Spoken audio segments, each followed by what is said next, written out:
Welcome to the Action Network studio in New York City. I'm Maria Marino, and this is Green Dot Daily. We're live every weekday at 3 Eastern on the Action app, and if you're watching on YouTube, be sure to subscribe to our channel.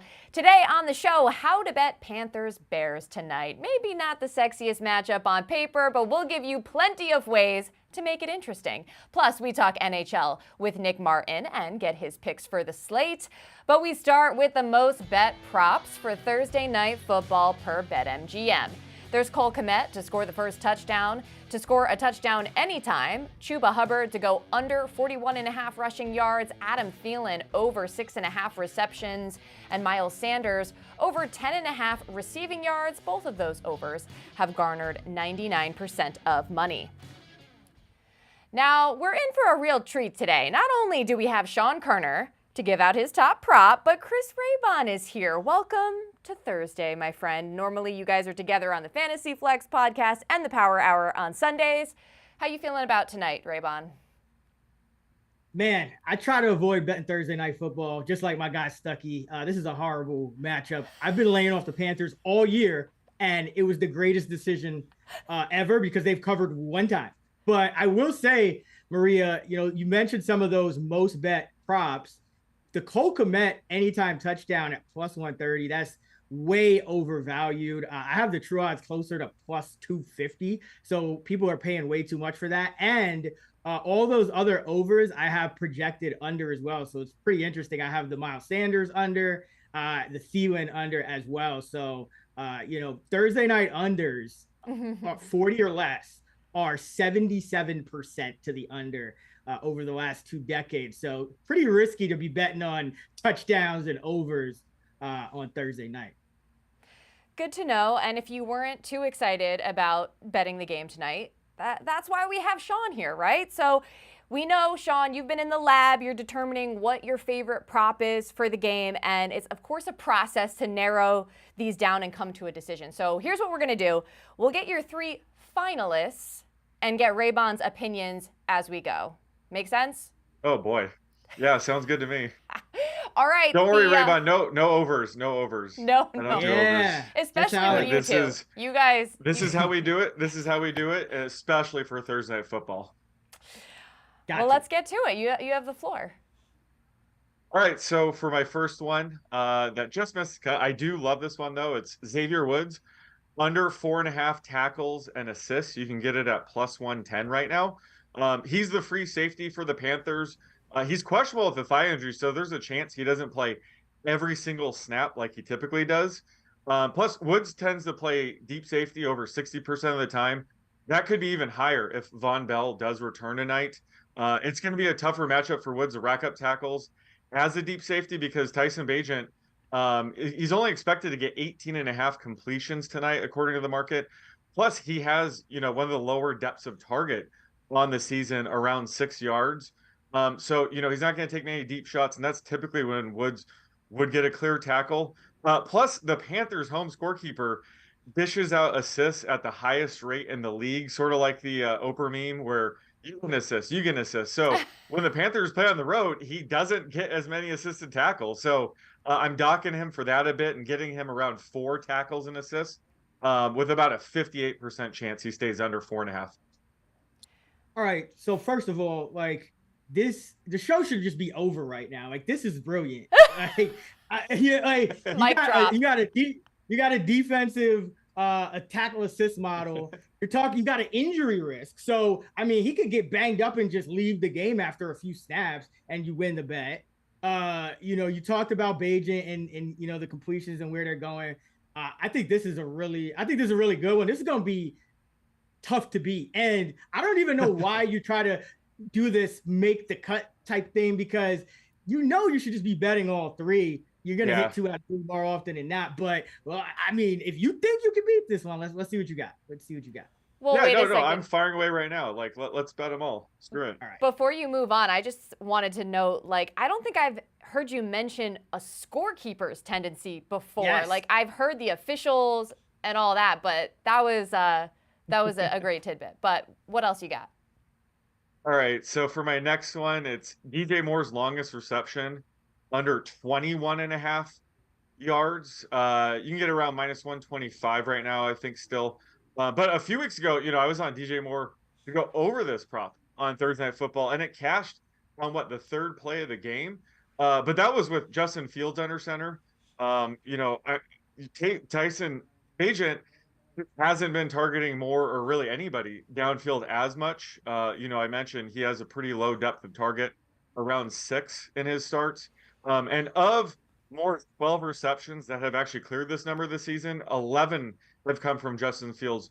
Just one has come from Tyson Bagent. So I'm projecting Moore's median closer to 18.5 in this market tonight, with about a 58% chance, or actually 62% chance it goes under 21.5. Right, Yeah, I can't get behind this one as well. I still think you didn't beat your first one with the Woods tackle assist, because here's the thing. You gave us a lot of good data on what's been happening and some descriptive statistics, but the coaches also know that. And what do they also know? That this is DJ Moore's former team. It's in prime time. So I just feel like this is like a tailor-made regression spot where the coaches try to force feed him manufactured touches. And we have seen DJ Moore break some of those, like I think his first catch as a Bear in the preseason was just a little bubble screen that he took like 60, 70 yards to the house. So I think you're kind of playing with fire with this one just because of the revenge spot and just because, he hasn't been having explosive plays with Bagent. The Bears coach is going to say, okay, Moore hasn't been getting explosive plays. Now all eyes are going to be on him. So I think this one is a little more risky. So I'm still leaning toward the first one. Okay. Well, this actually brings up a good question, Sean. Like, how do you factor in something like a revenge spot or something that's not super tangible, like with your model? And is this ultimately why this wasn't the top prop that you're going with? Well, we talk about revenge games all the time. I'm a big believer in the revenge game narrative. I do think, if they do force feed him the ball, those might be lower 8-out targets, so he might rack up more receptions, maybe not break a big one. So I actually have a higher reception projection for him than the market, but a lower yardage total, because like I said, he's just not being targeted as much downfield. So I think, he could see more targets, more receptions tonight, but at the expense of a big play. And when you look at like Adam Thielen has like the same exact number, he's a similar guy where, he's not going to see many shots downfield, but he's probably going to have 2 extra receptions, at least according to the market, to clear it. So that does come into play when, tackle these props. Is Moore's probably going to get around 4 to 5 catches. So it's a little bit tougher for him to clear it, but I'm factoring all that in. And again, I'm getting his median closer to 18.5 in this market for tonight. Gotcha. Well, we didn't expect Raybon to just like kiss your ass the entire show. So we knew he was going to disagree with something. So what's the last one? What is the top prop, I should say? Well, let's get some more disagreement here, shall we? I'm going with Tyson Bagent under 186 passing yards as my top prop. If I've already mentioned the other 2 props, that his average depth of the target has been really low this year, around 6 yards downfield, one of the lowest rates of all qualified quarterbacks. I do expect the Bears to have a pretty conservative game plan tonight with him, considering, he's coming off 2 games in a row now with multiple interceptions. The Bears are 3.5-point favorites, so, he could have a rare positive game script. The past 2 games where he's cleared this number, they've been trailing for most of the game, and he's throwing a lot more. So I have them just throwing it less tonight. And this is a spot where, they could just lean on the run game against this Panthers defense that ranks more around league average in DVOA against the pass at 14th. And they rank dead last against the run. So I'm expecting Deontay Foreman to get carries early and often, and maybe they build a lead that way, and they don't need him to throw that much. And, we could see some higher wins tonight, so even more reason not to be having him flinging the ball downfield. And last week, we've seen him start to use his legs a little bit more. He scrambled 5 times and looked pretty good doing it. So when a quarterback's scrambling, that's again taking away from his passing yard projection. So all of these things, point to the under, and I have his median actually closer to 173.5 yards, with about a 61% chance he stays under this number of 186.5. Well, So, Sean and I have hung out a lot of times on Thursdays, and it's been like almost every time Sean is like, man, like the prop I didn't bet is the one is hitting, and the one I did bet and the one I posted and gave out missed, and I'm pissed off about it. And I think this might be another one of those situations, because I still think that first one, the Woods prop, was the best one, and here's why with Bajan. They have no incentive to play conservative. Like, they're tanking, and it's Bajan's last start before Justin Fields comes back. So it actually could be a YOLO game. You add that to the fact that this might also be a feed DJ Moore game. And I just feel like there's too much uncertainty. In addition, yes, the Panthers were the league's worst run defense until last week, where they held the Colts to under 3 yards a carry on 25 carries by Taylor and Moss. And the reason they did that was because they started playing a 5-man front, 5-man line. So if they sell out the Panthers to stop the run, that's going to open up some things down the field for Bajan. And the Panthers started blitzing a lot more last week as well, which also opens up some one-on-one opportunities. So I just feel like you're playing with fire with the more revenge spot, with the Bajan YOLO spot, like last start before he goes back to the bench, most likely. There's just some things you can't, it's not as easy to just factor them in. Like Maria said, they're a little bit more intangible, but I do think they do present some risk. So if it were me, I would go with all three, because you're hitting like you're 60-something%, so you're probably going to hit 2 out of 3. But I do think that your first one, and not the Bajan one, was the best one, because Bajan's averaging 207 per start. He's been well over 200 in each of the last 2, and he hasn't looked terrible out there. So I just feel like there's a little bit too much uncertainty for me to get behind that one. If it were me, I would go with the first one. Sean, can I ask you, like, is there any chance that Raybon is going to change your mind and you're going to just either A, go ahead and bet all 3, or go back and make, one of the other props that you gave out your top prop? Is there any chance of that happening, or are you going to, like, stick to your guns here? 0% chance. I've already logged all 3. I do respect my buddy's opinion, but it's too late. They've your already hangout been buddy. booked. Yeah, and the Panthers held future Hall of Famer CJ Stroud to 140 yards. I think they can hold Tyson Bagent to less than 186.5. Let's hope anyway. Well, that's the thing I'm starting to notice about the Panthers, though. It's like when they played Stroud, they're selling out to stop the pass. When they play the Colts, they're selling out to stop the run. So it's like, what do you like? The Foreman's probably been the biggest threat on the Bears. So I'm just saying there's a chance. There's a lot of uncertainty here. Like, this is not like, it's a tougher handicap for me, but I just think there's a lot of different ways it could go that are not necessarily based on the trends to date, because that's what the Panthers have been doing lately. They've been trying to buck the trends and switch it up. So that's what I'm saying. Like, and your Bajan prop and your DJ Moore prop are somewhat correlated. They're so like very if one correlated. of them, so if one of them misses, there's a fair chance that the other one does, which is also why I still would rank that first one. And like that joint was just brilliant. I mean, thank you. Sometimes we just have to take risks, especially on Thursday Night Football. So yeah, and sometimes we have to take risks here on GDD and have Raybon come into the fold and be a wild card. And speaking of, Sean, I mean, what's your thought on having Raybon back for a segment like this, or are you like kind of had enough of him at this point? Oh, I love it. He should live a little. He said he likes the feeling under.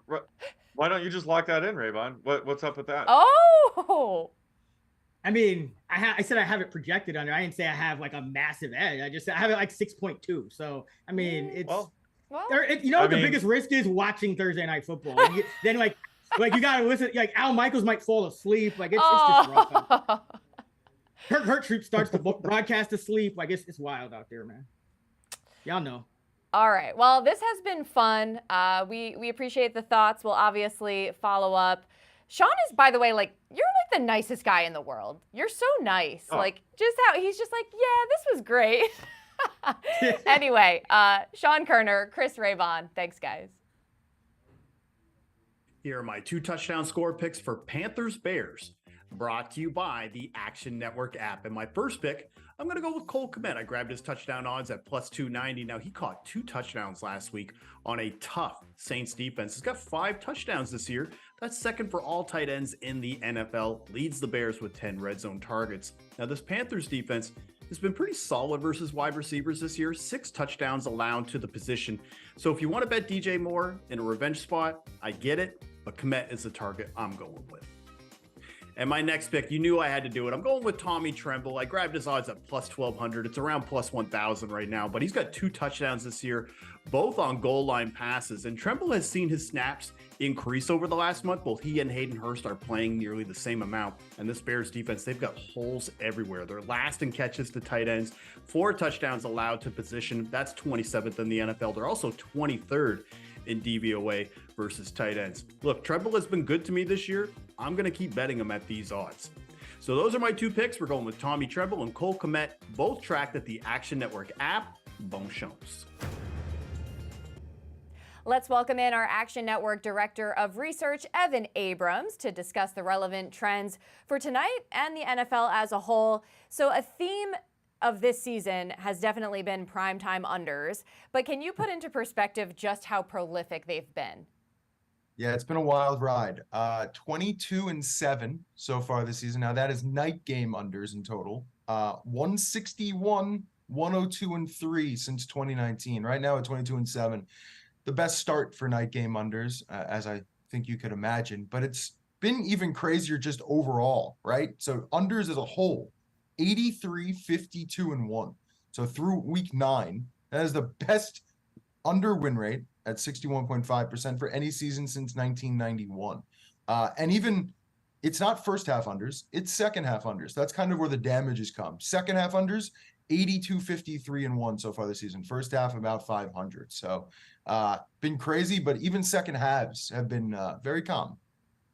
Well, we've definitely seen a lot of inept offensive play throughout the league, and part of that is probably related to a lot of rookie quarterbacks starting. There's probably a few different things you could point to, but in terms of the game tonight specifically, we got a 1-7 team against a 2-7 team. Can you give us any trends that would point to one side or the other for Panthers Bears? Yeah, so just the entire season, it's been bad red zone, bad quarterbacks, and lots of field goals is really the formula for how we've gotten to where we are. But when you have these 2 types of teams, bad teams, playing against each other, 25% win percentage or less, you would tend to fade the favorite. So favorites are 95, 136-6 against the spread when 2 bad teams play each other. And this has actually been favorites under 500 against the spread in each of the last 9 seasons. So it's been pretty profitable. And, you know, in these types of games, just give me the points, gobble them up, come this way. Okay. And that would point to, you know, the underdog in this game, Carolina. Sure. Is there further evidence to that? Yeah, so this total opened at 41.5, and last time I looked, it's down to 38.5, which has kind of been a pattern for almost every game so far this year. But since it did fall to that 38.5 area, this trend does come forward, and it's been a wild one. So NFL underdogs in games with a total below 42, 165, 109-6, 60% since 2018, and even this year, 28, 15-2. So really good for those dogs. And it makes sense, right? Low totals, low margins in games, take the points, tends to work well this week. A lot of matches. Carolina, Giants, Raiders, Vikings, Browns, Titans, Packers. My advice, Action Network, Action Labs, you can check the numbers, and whatever closes under 42 is a match for this system. So good luck this weekend. Well, I appreciate you pointing us in the right direction, and always good to see what we have going on Action Labs and all of the great research that you have compiled. Evan Abrams, thank you. Thank you. To hockey, and it's been a slow start for the Edmonton Oilers. Their record is 2-8-1 with a -18 goal differential. and a 227 point percentage, each of which ranks 31st in the NHL. Connor McDavid has just 2 goals in 10 games played after scoring 64 goals last season. And in year 2 of his 5-year contract, goalie Jack Campbell has been waived after an .873 save percentage and a 1-4 record in his starts. As we say hello to our NHL expert, Nick Martin, good to have you back on the show. What's going on with these Oilers? What's the deal with them? Well, I think the first thing I would say would be what probably anybody would say is just that the goaltending has been downright horrific, like to the point where you can't hide it. They're getting like every single breakdown they have, the puck's ending up in their net. And certainly some of their defenders haven't played at a high level at all. And there's been some concerns there. But the ultimate thing, I think it showed a lot in their last game versus Vancouver, is just they're not getting goaltending that you can compete with in the NHL. It's too hard when every single decent chance gets in your net. So I think that's the main thing. Offensively, McDavid and Draisaitl haven't gone like we expect, but they're still, I mean, if you look at the underlying results, their process is pretty strong. I think it's fair to say that really it is pretty much as simple as been how horrific the goaltending has been. And so when you take that into consideration, how do you make a pick on the game tonight? Well, when I look at tonight's game, it's a whole different handicap than a lot of other spots because of how horrific the Sharks have been. Like they have been like historically bad defensively. It doesn't look like an NHL team at all. And they finally get the win versus Philly in a game they never should have won, which happens in hockey, right? Puck luck's such a huge factor. But they didn't really necessarily defend any better. And I think that actually wasn't the worst thing for people who just want to play all the Oilers props tonight, like myself, because these numbers might have been even worse if they had actually lost that game 5-1. Like I think they easily could have. So yeah, it really just sets up as a spot where I'm very interested in backing the Oilers superstars to break through and carry them to this win. And it's insane the level of hype for this game when you consider that one team's 2-8-1 and the Sharks are historically bad as the other side. But yeah, I think it's a really interesting spot for sure. Well, you mentioned wanting to perhaps target the Stars. So what's the pick that you're looking at? Yeah, I think there's so many directions you can go in, right? We talked about this a lot on Line Change, where it's just, I think they have the highest implied team total of the night. I think the Oilers are going to get 45 shots and 5 goals so often here, which is just not something you can say in the NHL. And in the prop markets, I was surprised at how close some of them opened at. I think my favorite on the board is just keeping it pretty simple. Leon Draisaitl's at plus 110 to record over 3.5 shots. You could go with McDavid over 3.5 shots. I played both. I think this is the best number left. I was surprised it was this close. The Oilers Stars are going to get a good leash to just considering the spot. Like usually if we see a team that could easily win 6-2, you have to handicap that the Stars might not play big minutes. I think this game's unique in that like there's such a good chance all the Oilers Stars are just going to play so many minutes. They're not going to take any chances. Their goaltending's been blowing games. There's been flaws on the back end. I think this is a great chance for them to hide that. And I don't hate playing the Oilers to cover, even though the number is getting a little out of line. But yeah, I think that's my favorite prop, is just backing him to get over 3.5 shots. But you can get creative here. I really think this is just a fun time to try to hammer the Oilers in some fashion, play some props, play whatever you like. There's a lot of good cases to be made. I feel like it is a good time to kind of, and I know all the public's going to be on this, and it's kind of going to be like a books versus the public thing, but it's hard for me to see those guys letting down in this spot with how the season's gone and what it means. So yeah, I want to trust McDavid and Draisaitl to have big games tonight. Yeah, if they were playing anyone else besides the Sharks, maybe you would feel differently. But let's go around the league just a little bit, because some of the top teams, seeing them place players on injured reserve, like the Rangers, like the Bruins, how do you weigh that into your betting? Yeah, I think the most important factor is just weighing the true replacement value of the guys who are coming in the lineup. The Rangers are a really good example, even though it's kind of burned me so far this year, because they're handling the Fox absence really well thus far, and Shesterkin. Now tonight, though, we're talking about a third string goalie coming in, and that situation was kind of predictable, which I think is a really important note that we've discussed on NHL in terms of handicapping, where if you kind of see the way it's aligning, where it's going to be a third string goaltender in tonight in Louis Domingue, you can get some great line value. And these things, like compared to other sports, you can kind of jump the gun and get good numbers.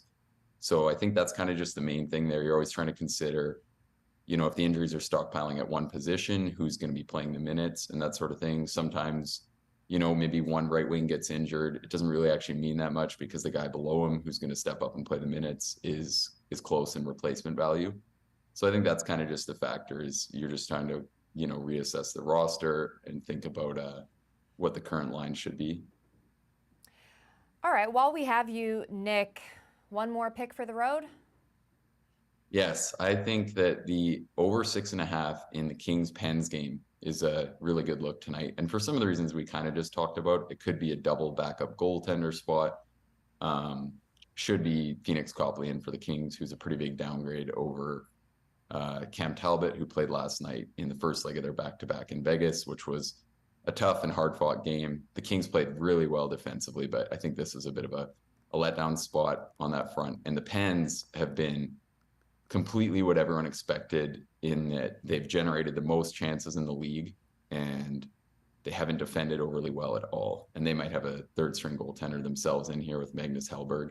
So, I think the numbers staying a little down just because the Kings have been such a good defensive side, but with a backup in playing this Pittsburgh team, this just looks like one that can break open a lot of ways to me. Well, you can catch more of Nick Martin on the Line Change podcast here on Action Network. Nick, thanks so much for joining us. Great. Thanks, Maria. Remember, any picks we give out here on the show, like the ones you just heard from Nick, you can easily reference by following Green Dot Daily in the Action app. We keep track so you don't have to. That's all for this episode of Green Dot Daily. I'm Maria Marino, and I'll see you back here tomorrow, Friday, to close out the week strong at 3 Eastern on the Action Network YouTube channel and the Action app. Thanks for watching.